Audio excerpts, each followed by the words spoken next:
Bloomberg Audio Studios. Podcasts, radio, news.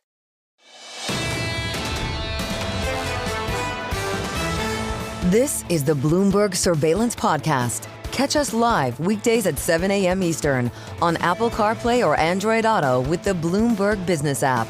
Listen on demand wherever you get your podcasts or watch us live on YouTube. Kim Dawson walks in the studio. The market lifts. NASDAQ up 0.9%. We need a Bloomberg Business Flash from IBKR, Lisa Mateo. You got it. Yeah, we do have futures advancing. Traders kind of assessing President Trump's pledge to impose tariffs on all imports of steel and aluminum. We were just talking about it. What it's doing is pushing up some American companies linked to the metals. Companies like U.S. Steel up 3%, Alcoa up 2%. We have Cleveland Cliffs up about 8%. NASDAQ futures leading the charge up 0.9%. 197 points. So we have Dow futures up 0.5%, S&P futures up 0.6%. The 2-year yield at 4.26%. That's down 2 basis points. And the yield on the 10-year 4.48%, and that's down 1 basis point. To commodities, gold rising to a record. Tariff talk kind of added to that uncertainty in the financial market. So we have COMEX gold up $2,924 an ounce. We go to oil, Brent crude $75 a barrel, WTI crude $71 a barrel. We'll go to shares of BP. They're up 7% in London. Elliott Investment Management said to have built a significant stake in the company. And then we go to earnings. McDonald's up 2%. Sales rose in the fourth quarter. Yeah, growth in international business actually made up for that drop in the U.S.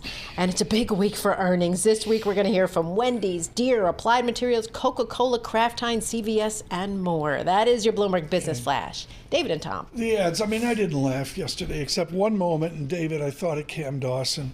It was the wonderful Dunkin' Donuts commercial. I wish they do them all year round. Thought it was great. And Starbucks shows up in the middle of the commercial looking for a coriander latte. Yeah. And I thought of Cam Dawson. All right. When you go to Starbucks, what do you order? If you're asking me about donuts, I will go for Publix donuts every day of the week as a Florida native. This is a Florida supermarket chain. They're the greatest. Do you know it? It's with like, an X. They're like sweeter than Krispy Kreme. It is Florida.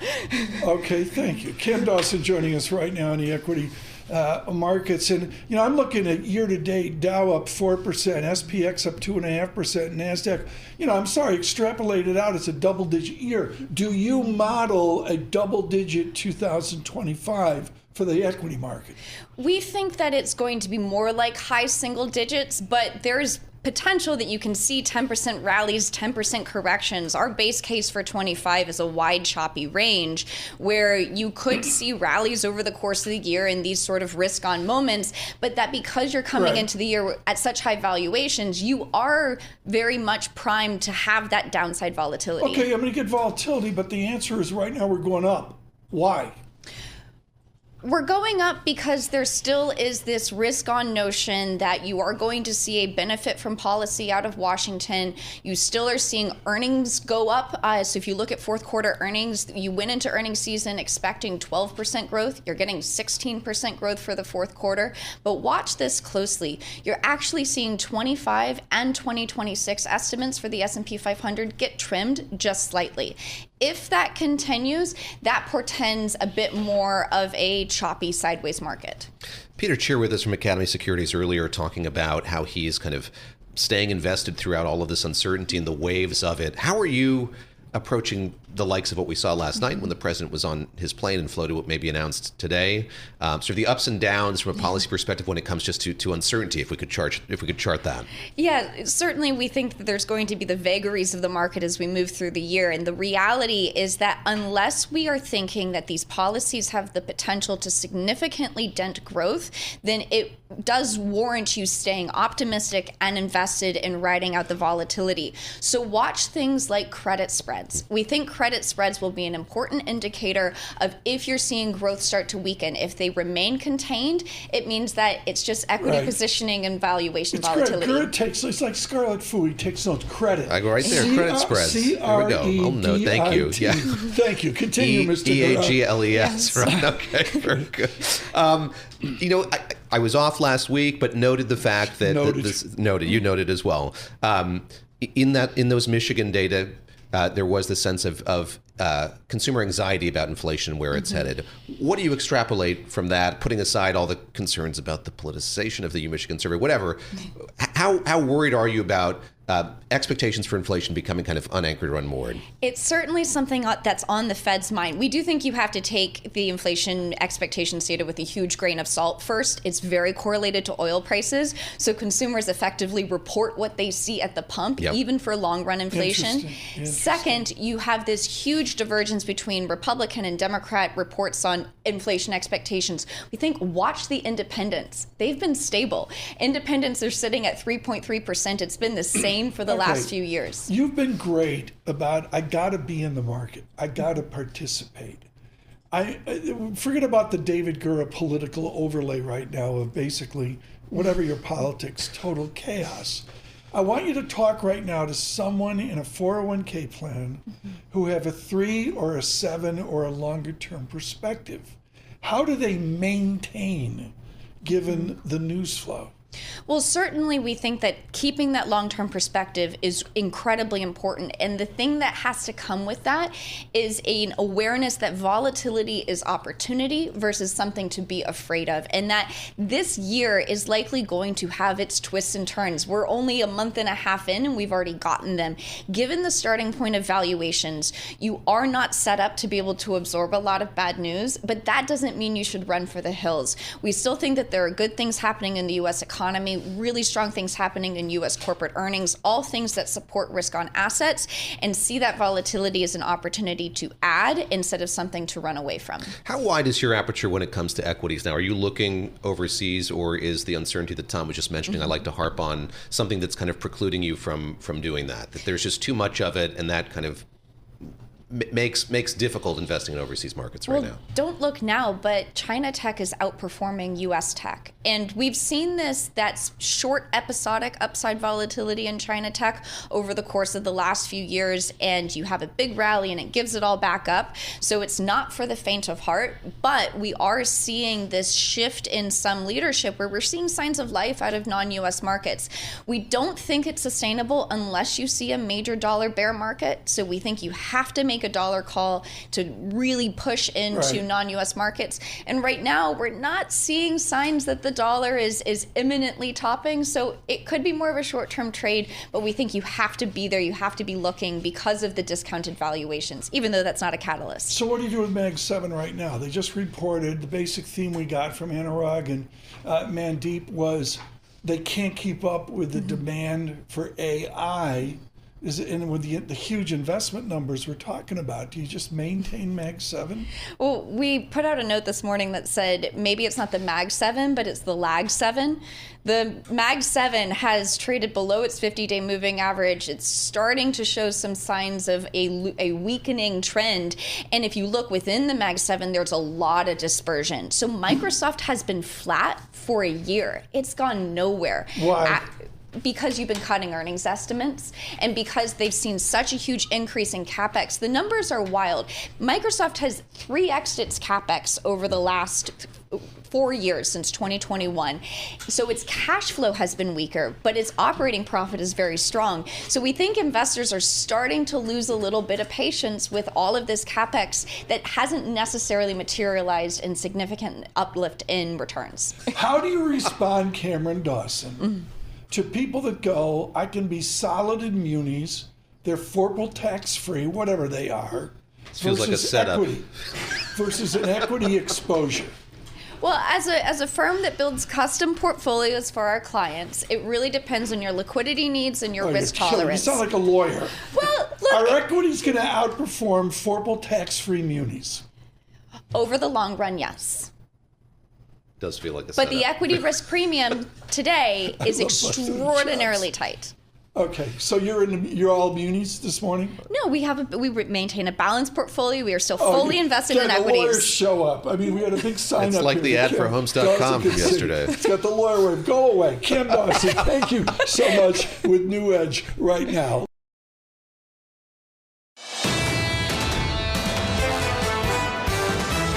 You're listening to the Bloomberg Surveillance Podcast. Catch us live weekday afternoons from 7 to 10 a.m. Eastern. Listen on Apple CarPlay and Android Auto with the Bloomberg Business app. Or watch us live on YouTube.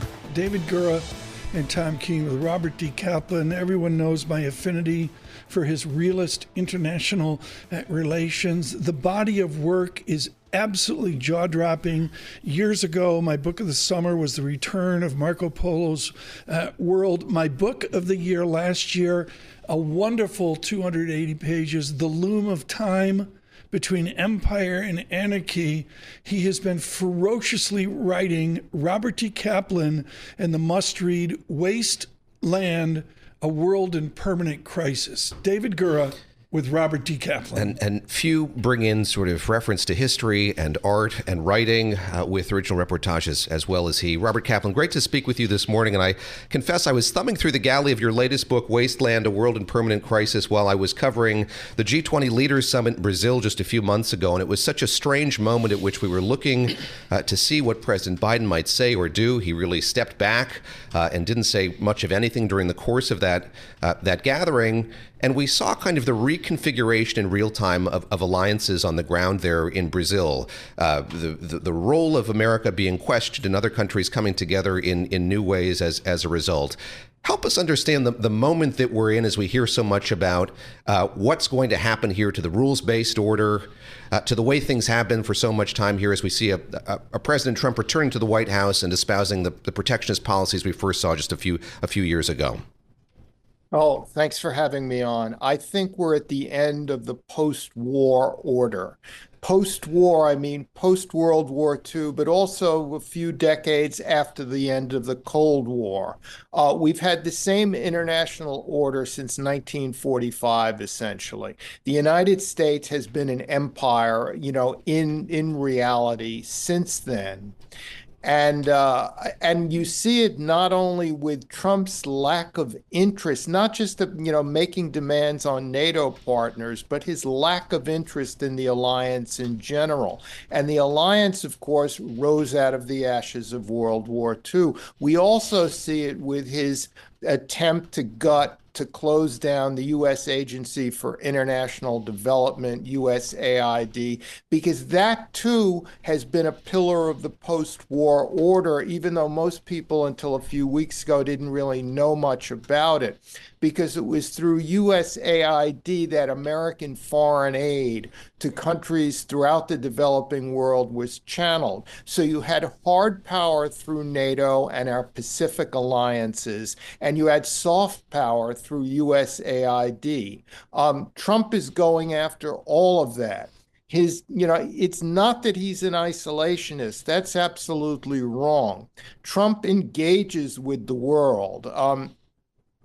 What Trump is doing is he's adding another layer to Manifest Destiny. Manifest Destiny used to be about America conquering the West from east to west, from the East Coast to the West Coast in the 19th century. Now he wants to expand Manifest Destiny north to south, from Greenland to the Panama Canal, from the Arctic to the tropics. He sees a world of regional rather than an American-led post-war order, he sees a world of regional geography-based alliances with China, the United States, etc. I want to come back to that in a moment, but picking up on something you said a moment ago, and that is him kicking that leg of the stool, the soft power leg out from the stool. What are the consequences of that? I mean, we've heard from Samantha Power, the most recent head of USAID, making the case for preserving that organization and keeping its good work going. Atul Gawande, who worked there recently as well. I don't know how much that's resonating, but what are the consequences of losing that focus on soft power? I think they're immense, really, because soft power you need when things are not going well, when you're not on top of the heat, when you have, soft power is influence in countries, having connections in countries, knowing people, because you're working there, you're doing things in case of a hostage crisis or some sort of crisis. You always have a phone number to call people. It's about building relationships chips, and all of that would go. Just a word on AID. You can make the case that AID has not been managed as well in recent years. However, the way to deal with it is the way that tough Republican presidents of the past dealt with it, like Ronald Reagan and others, by fixing it, by putting in real hard-nosed business person types to run it. Robert Kaplan with this, folks, in celebration of his new effort, 200-some pages, Wasteland, Gura read it in Brazil. I haven't, to be honest, read it, but top of the pile right now. The Loom of Time, from Morocco out to Persia, was spectacular. My book of the year last year. Robert Kaplan, E.J. Dionne alluded to this weekend in the Post, but Richard Nixon in 1962 was an author, and then he enjoyed losing as governor of California to Pat Brown. He was at his bottom.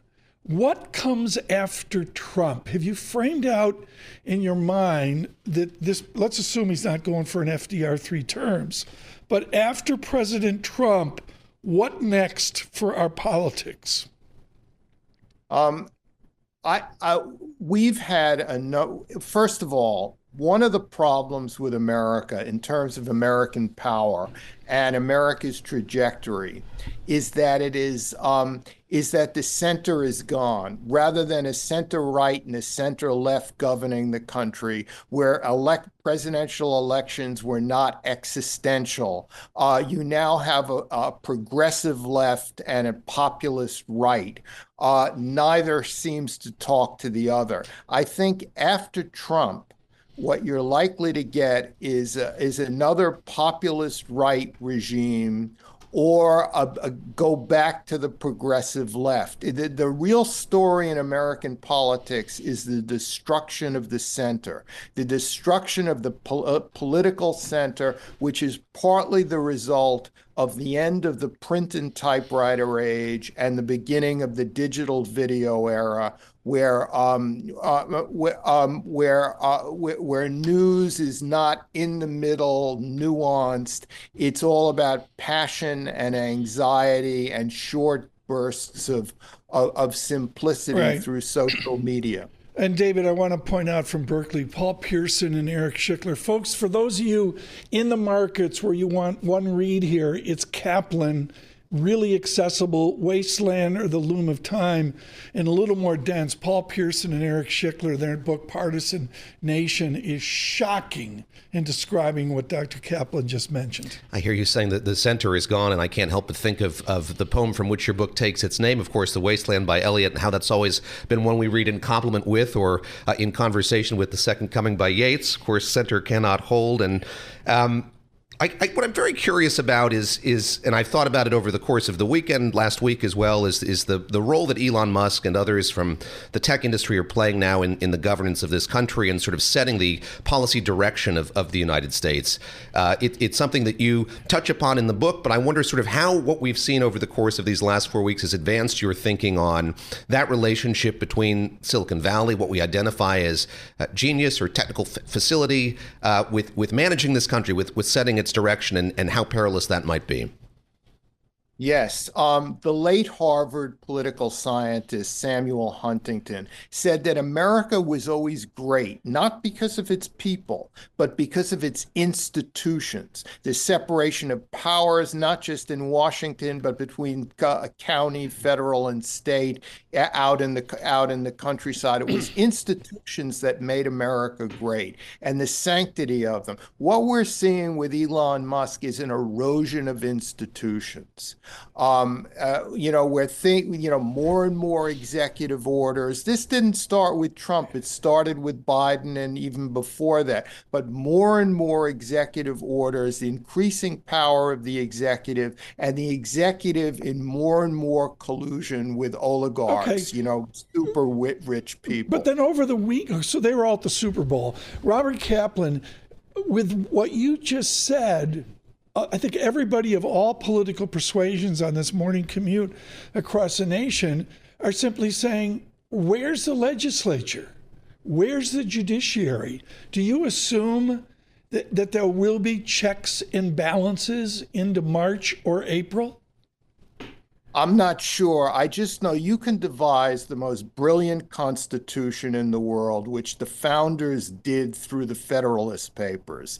But they said it, that we can devise the greatest constitution, but it all ultimately comes down to human character. To the stability of people, to their ethics. If you have people who are irrational, unethical, or in some way do not have real standing, moral standing, the best constitution is not going to help you.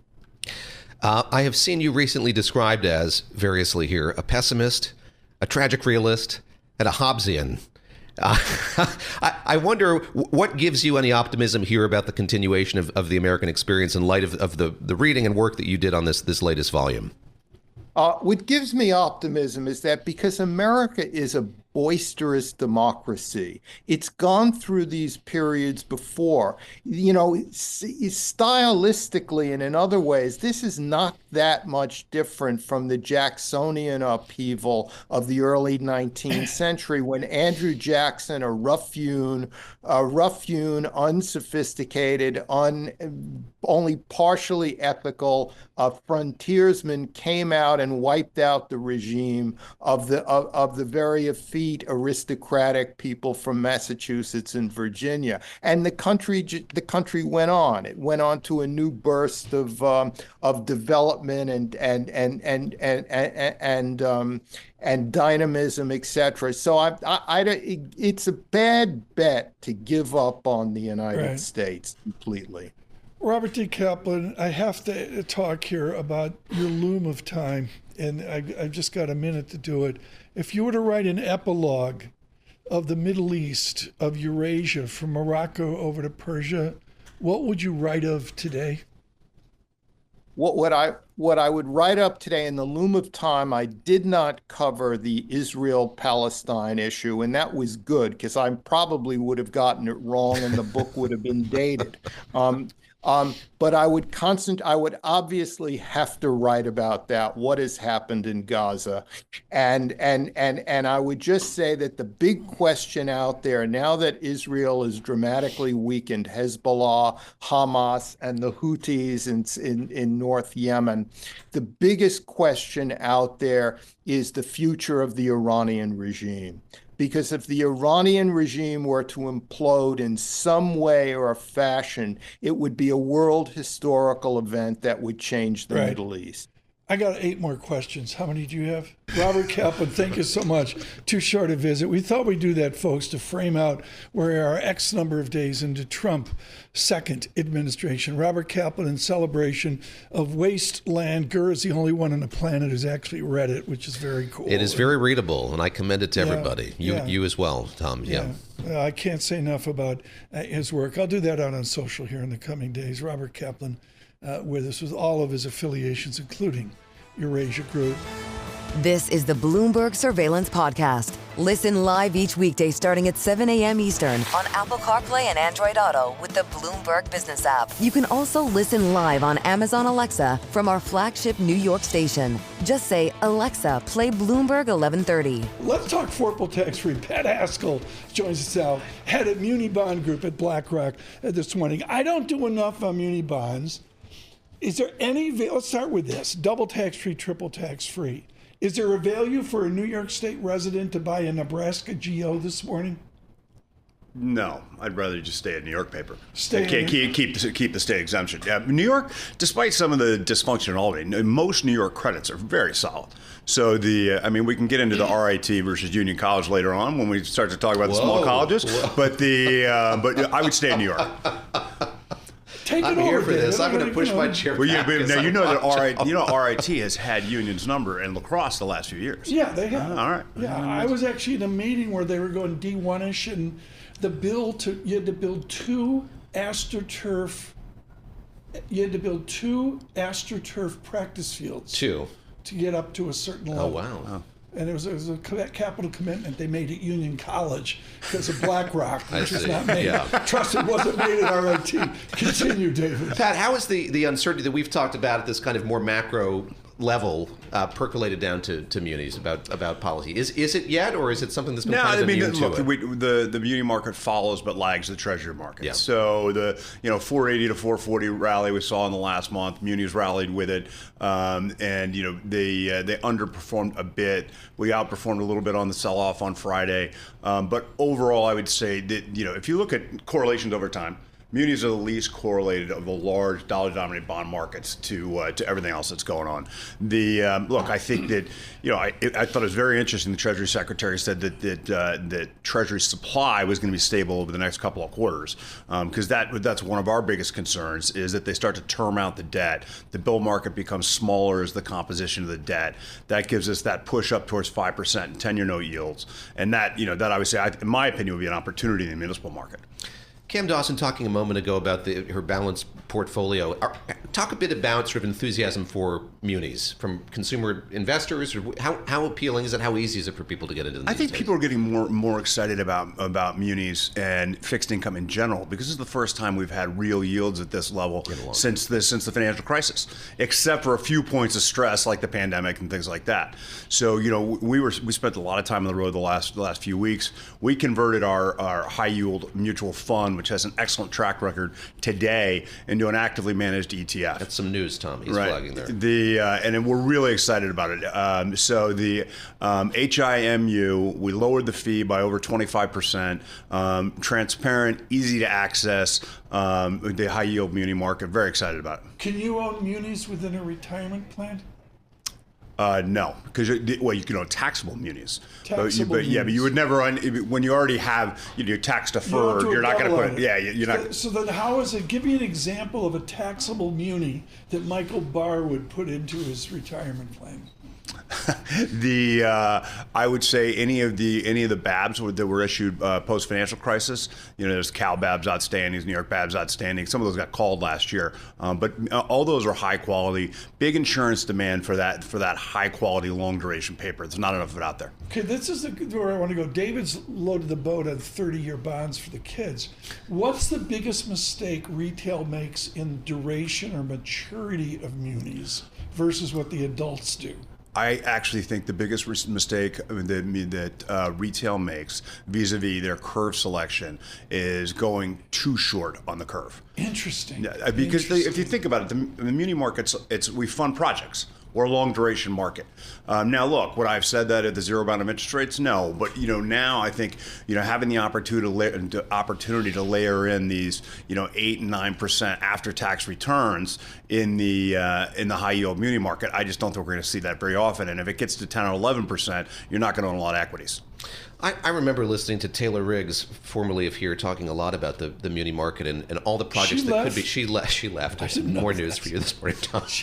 Can't take it. Should say what are the projects now that are sort of most of the funding is going toward? Where are we seeing the greatest interest in terms of funding projects? Well, the biggest project on the docket for the next couple of weeks is the Brightline train out west, which will be a high-speed electric train going from Las Vegas to Los Angeles. So it'll be real. It's a large non-rated deal. It'll be very interesting to see how the market absorbs that. It's an exciting project, but it's a non-rated. It's a $2.5 billion deal. It'll be interesting to see how the market absorbs that one. The ETFs for munis, yes. Is it showing interest? I mean, yes. Versus, I think of Nuveen years ago and unit trusts or buying individual paper. The whole ETF thing's picking up. I think one of the things that people learned, especially after going through the pandemic, when some of the mass selling in March and April of 2020, is they want to know what's inside these funds. And there's a place for open-end mutual funds, no question. But being able to see the transparency of the portfolio every day is very attractive to investors. The other thing is so many financial advisors retool their practices and they're using models. ETFs fit very easily in the model, so the ease of use also is really nice. Were you ever at Union College when it was 26 below zero? Yes. Could you walk across the Mohawk River? That I don't know, because we probably hid in basements. But or you were working on the sixth case of Utica Club. I mean, there was they still let us have kegs back then, but and there was a lot of them. Pat Haskell, thank you so much. HIMU. Yes, HIMU. HIMU. Thanks for having me. Very good. to see Thank you. Pat Haskell, really appreciate it. Head of Muni Bonds at BlackRock.